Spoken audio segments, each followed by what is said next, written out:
are you, Rodney Marsh? I'm just tickety-boo, man, tickety-boo. Where are you? I'm in Tampa, Florida. Weather, good? 80 degrees, not a cloud in the sky. Lockdown, how is it over there?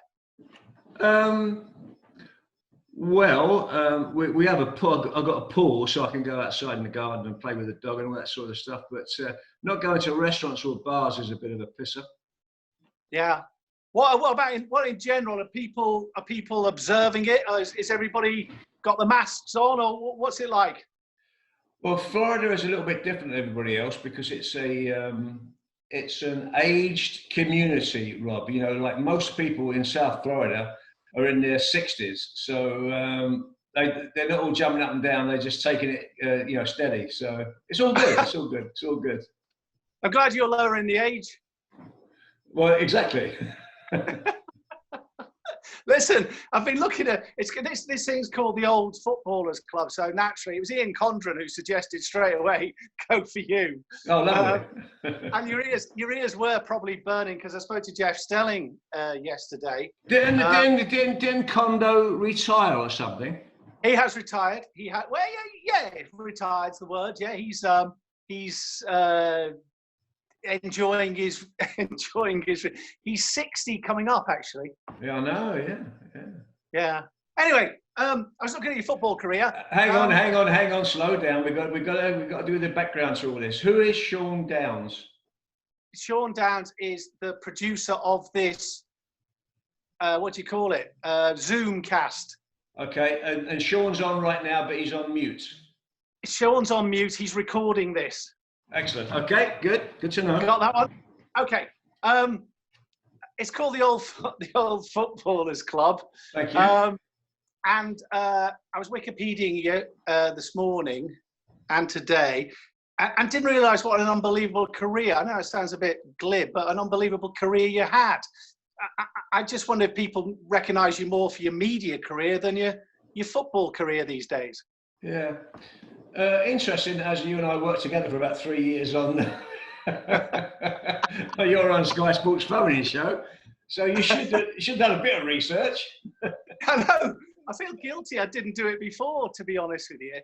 To answer your question, Rob, I can answer your question because it depends on what age group you're looking at. If you're looking at people in their 50s, 60s, and 50s and around there, they remember me as a player.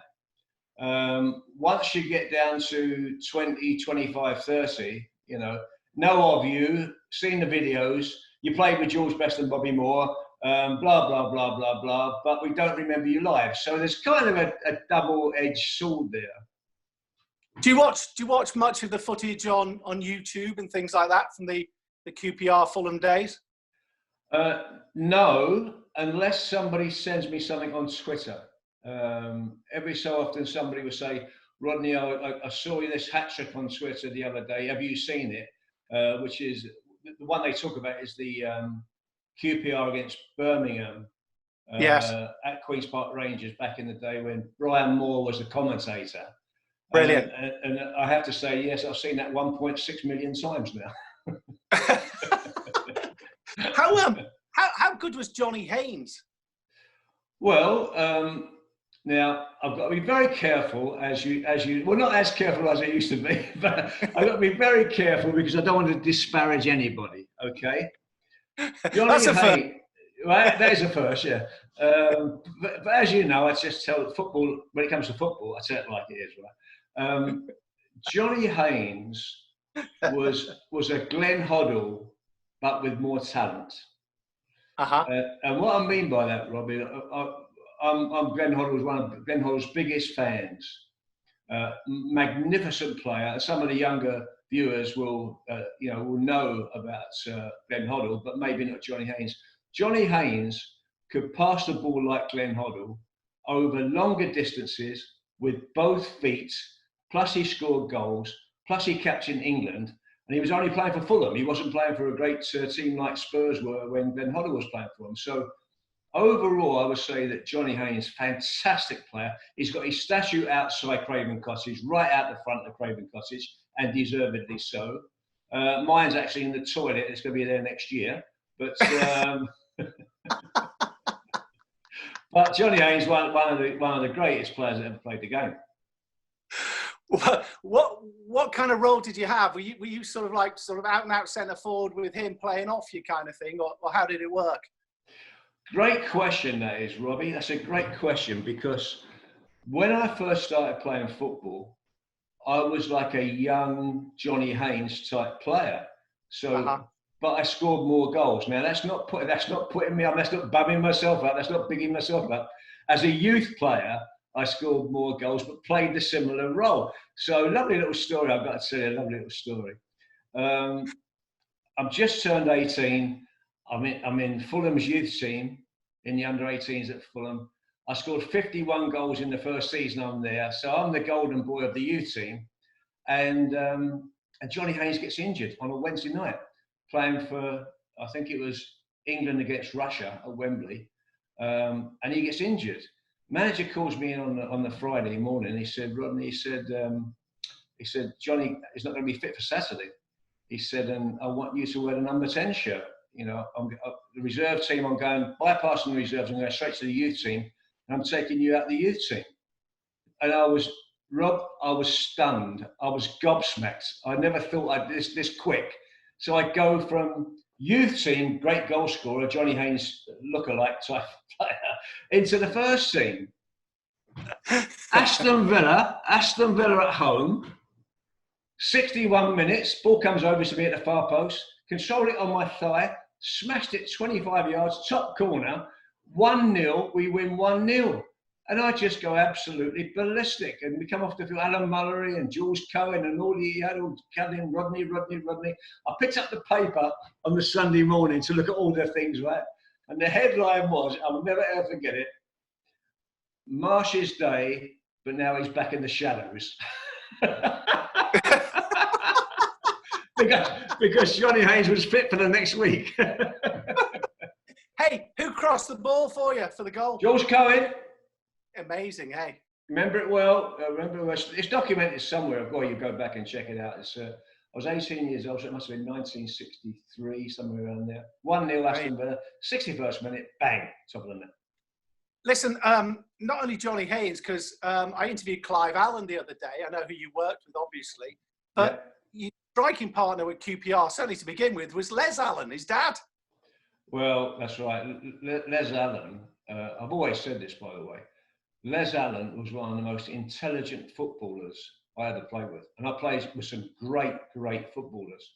Yeah. And Les Allen was a highly intelligent player, understood weight of pass, when to pass the ball, when to hold it, when to get running behind a defender, when to come short. Les Allen was an absolute... Les Allen, Rob, was one of the most underrated footballers that ever played football, in my opinion. We were laughing with Jeff the other day talking about dopey defenders because you did kind of persecute poor Frank. I still do. For years on end. Which of the dopey defenders gave you most problems? Well, there was a lot of them.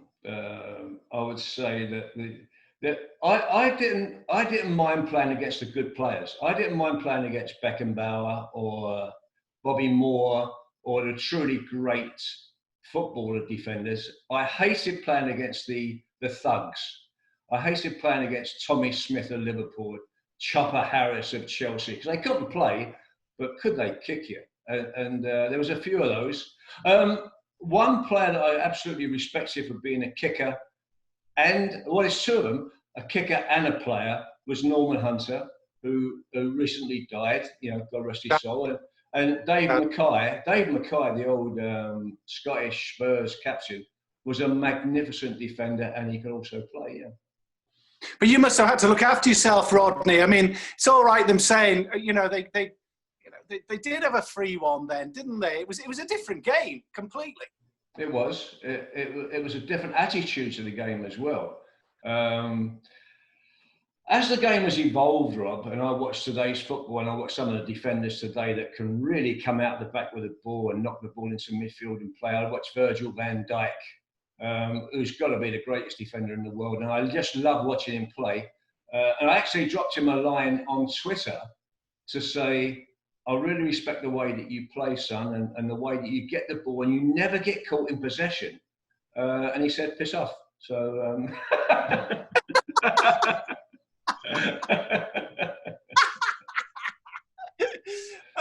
if you had one spell as a player in England, what was it? Which was the one you enjoyed more than any other? Well, I had,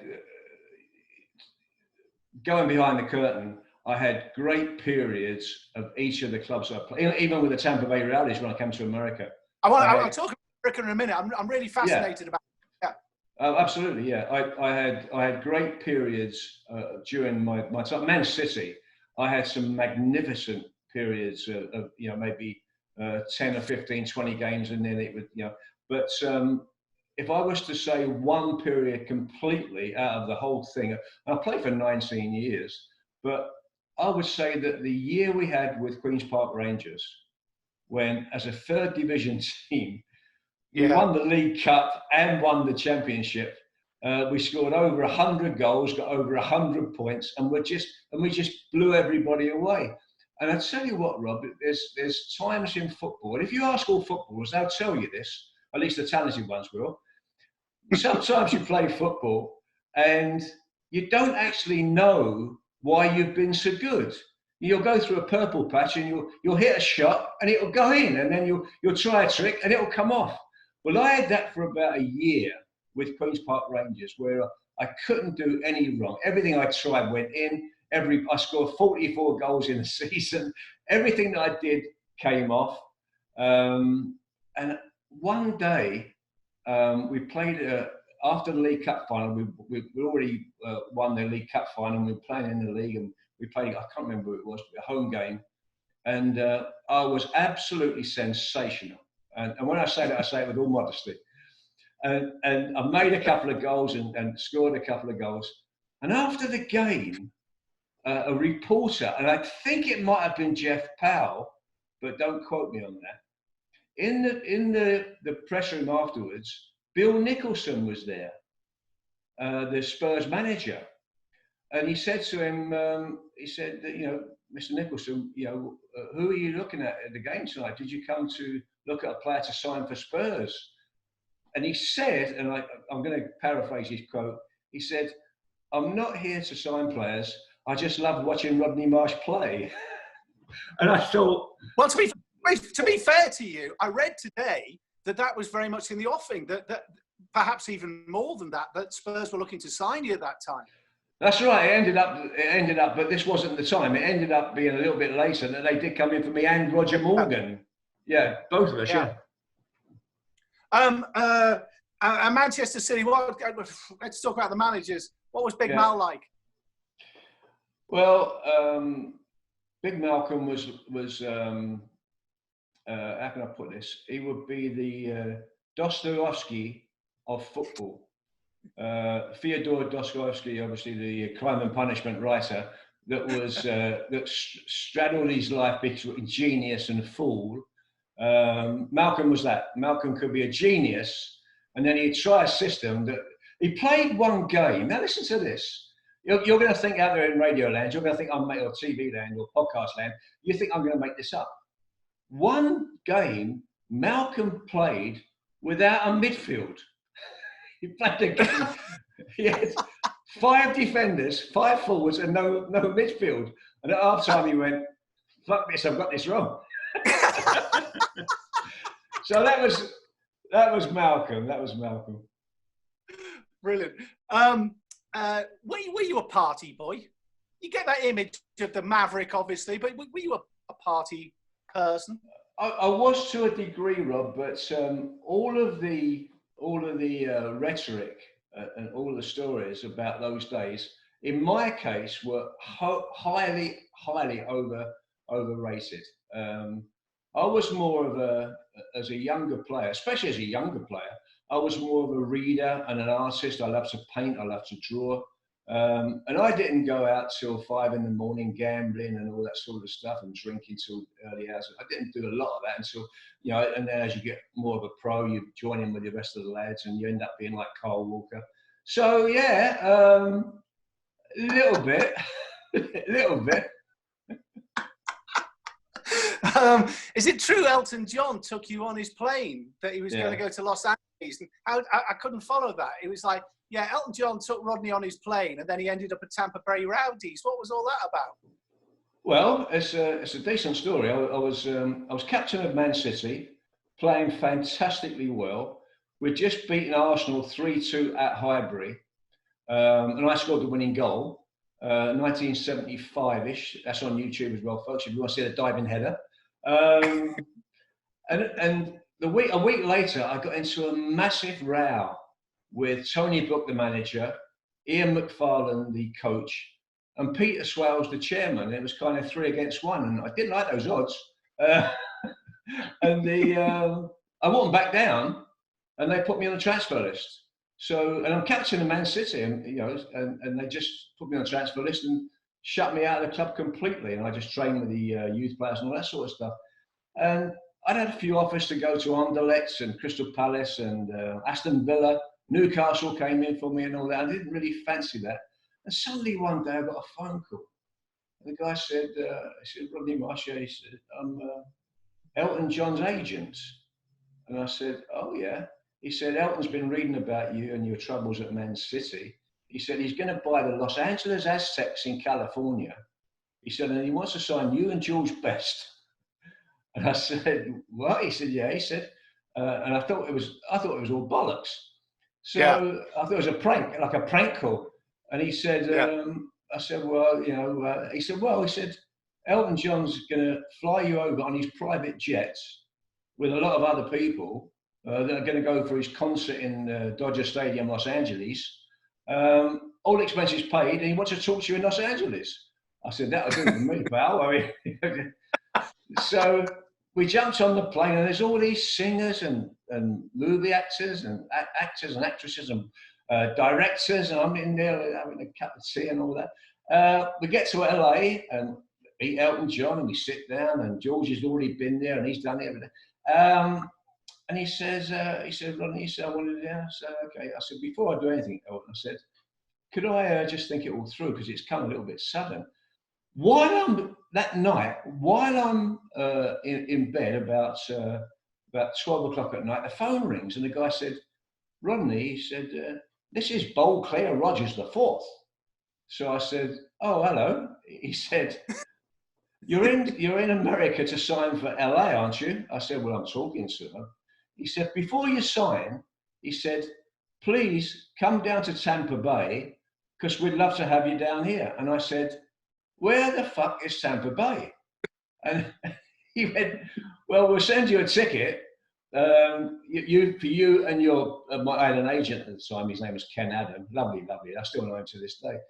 We both fly down there. I tell you what, Robbie, the first time my foot was off the plane onto the into the airport at Tampa, in my heart, I just knew that that's where I wanted to be. I can't explain it. I don't understand it, but that's where I wanted to be. And I signed for Tampa Bay within about 3 weeks later. I signed for Tampa Bay and left England and come to Tampa Bay Rowdies. I mean, it's been a wonderful relationship, and still obviously continues.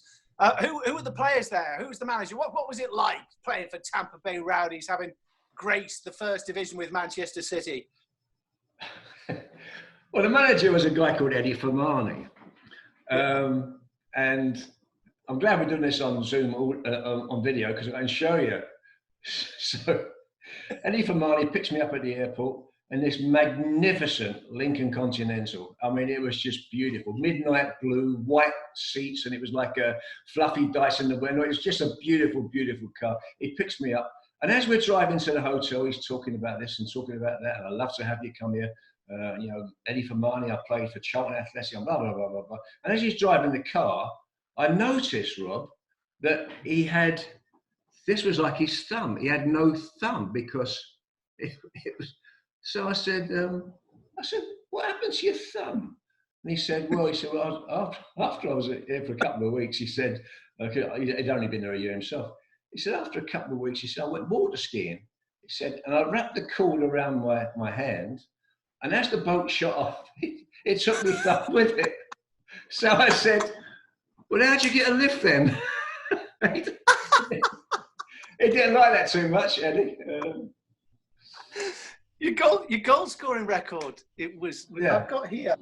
It's probably only, I guess, I don't know about cup games, 48 goals in 94 appearances. Yeah. That was great.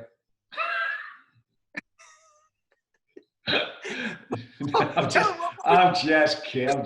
Like, No, it was. There must have been other guys from the leagues there as well. Who were you crossing over with? Oh my goodness. The first 18 months I was there, obviously Pelé was already there with New York Cosmos. First 18 months I was there, Johan Cruyff signed. He ended up signing for Los Angeles. Bobby Moore came over, Franz Beckenbauer, Carlos Alberto, Eusebio, Bobby Moore, Gerd Muller from the World Cup Germany. I mean, it was like a who's who of world stars. And we, Tampa Bay Rowdies, were like the Dirty Dozen, the ugly ducklings of it, and I loved it. I didn't realise was you ended up managing. You managed in New York. You ended up managing at the Rowdies. Yeah. I mean, that's something I don't think people realise. What were you like as a manager? Oh, it was absolute shit. I mean, I would hold my hands up on that one. I signed for New York first of all, and I did 6 months there. I didn't like it.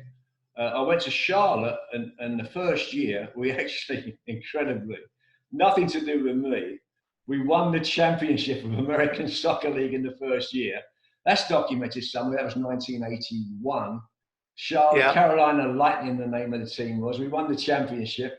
And then after that, it went all downhill because I was talking to the players like they could play. And because I've been with Colin Bell and Mike Summerby and Bobby Moore and all these great players, I didn't have the ability. It was all on me. I didn't have the ability to adjust to the level that I was trying to coach at. And I ended up being a coach for about 4 years. Massive, apart from the championship in the first year, massive failure. And then I went on to become a general manager, which I was very good at. I've got to ask you about George. Obviously, Jeff and I were chatting about him. The original Soccer Saturday panel, yourself, and George and Frank and Clive Allen, possibly.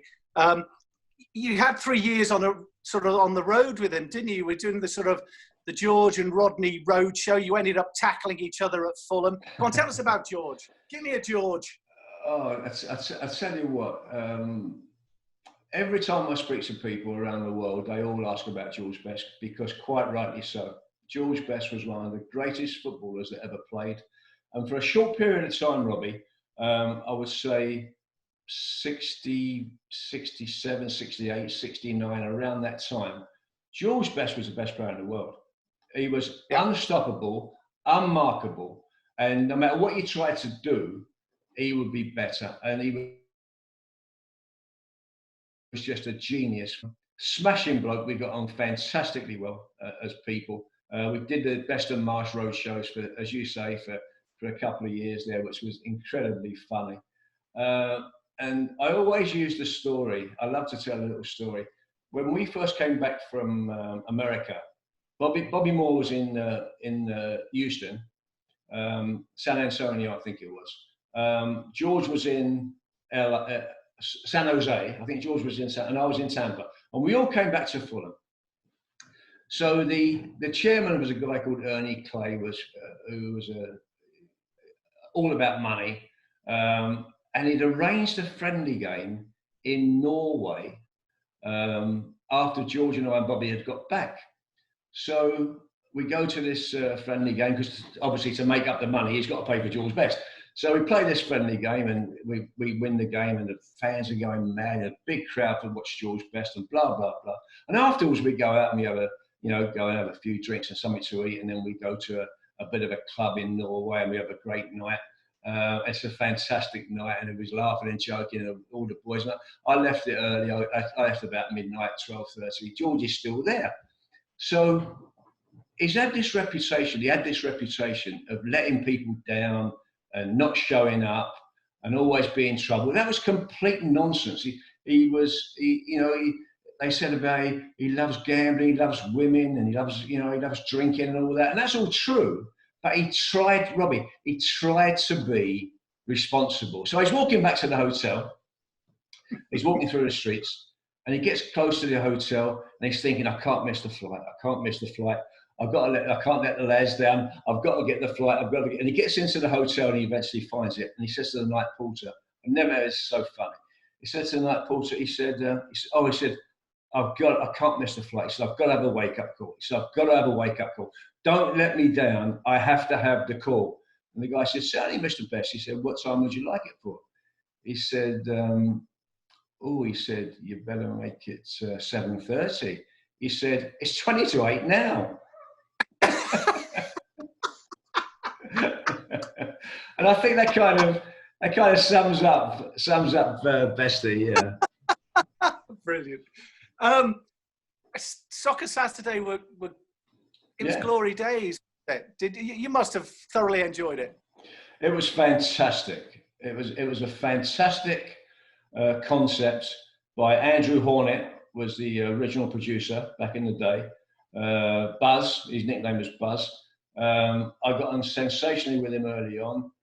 He had the idea of watching games on the tube all together and comments. Everybody thought everybody was mad, but it just worked. And what it was, Robbie, the reason that it works, in my opinion, I don't know what the producers and executives said or still say, but the reason it worked was it was organic. Nobody tried to say things, and nobody had things written down. I've got to talk about this, or I've got to make that crack, or it was just completely organic. And Bestie came out with as we all did, some of them, and it was just really, really fun. It was a fun time I was 11 years. For the first 4 or 5 years, it was just brilliant. And then it went for me, it got a little bit old. As you know, that's life. And of course, eventually I got sacked after 11 years, being at Sky for 11 years. But when it first started, the original Soccer Saturday with Jeff Stelling, where Jeff was just incredible. I've never worked with a better pro in my life as a host. He said yesterday, I used to talk to Rodney, and Rodney knew what I was going to say. But the thing is, I knew what Rodney was going to say. And then by that time, he knew what I was going to say back. It was brilliant.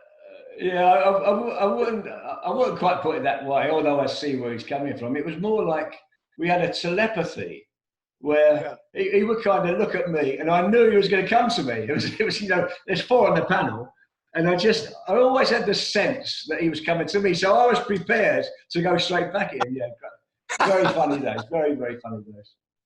Listen, what are you up to now in the States? What are you up to? Well, I've got my own radio show. I had it for 6 years. It's on Sirius XM, who's the #1 satellite in the world. For those people that don't know, they're out in Radio Land. Sirius XM have got 37.5 million subscribers.